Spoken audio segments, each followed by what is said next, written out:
Aujourd'hui, nous fêtons un grand saint que j'aime particulièrement, Saint Jean Bosco. Il est né le 16 août 1815 à Castelnuovo d'Asti, dans le nord de l'Italie. Il grandit dans une famille très pauvre.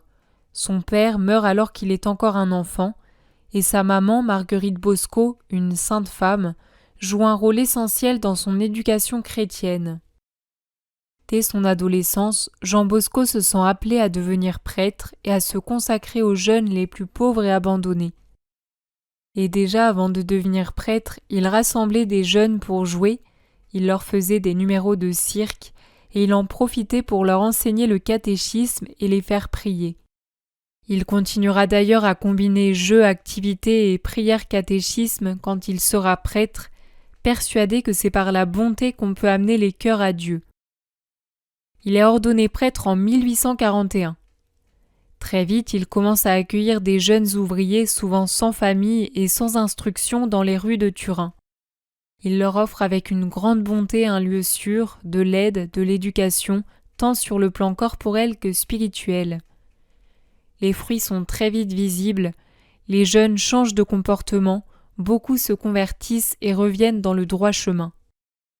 En 1859, Don Bosco fonde la société de Saint-François de Sales appelée les Salésiens pour continuer sa mission auprès de la jeunesse.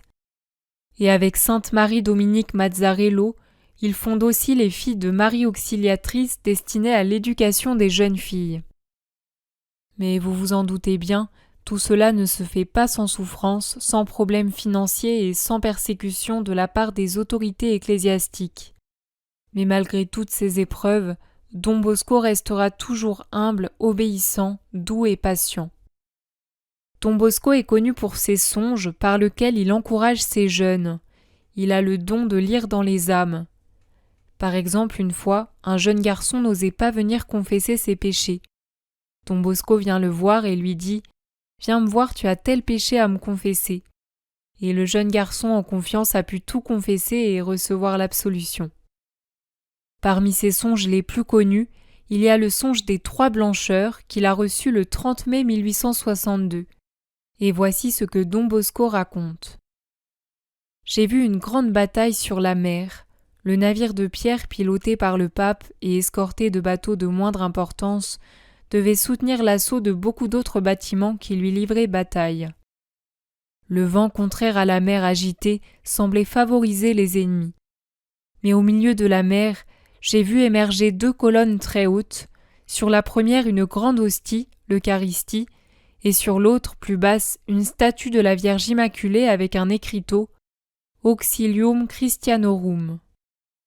Le navire du pape n'avait aucun moyen humain de défense. C'était une sorte de souffle qui provenait de ces 2 colonnes qui défendaient le navire et réparaient aussitôt tous les dégâts. La bataille se faisait toujours plus furieuse. Le pape cherche à se diriger entre les 2 colonnes au milieu d'une tempête de coups. Tandis que les armes des agresseurs sont en grande partie détruites, s'engage une lutte corps à corps. Une première fois, le pape est gravement blessé, mais ensuite il se relève. Puis une seconde fois, et cette fois il meurt tandis que les ennemis exultent. Le nouveau pape, élu immédiatement après, reprend la barre et réussit à atteindre les 2 colonnes, y accrochant avec 2 chaînes le navire qui est sauvé, tandis que les bateaux ennemis fuient, se détruisent réciproquement et coulent. Fin du songe. Don Bosco meurt le 31 janvier 1888 à Turin. Pour terminer cette vidéo, je vous partage une petite citation de Don Bosco. « L'éducation est une affaire de cœur. On obtient plus avec un regard de bonté qu'avec 100 reproches.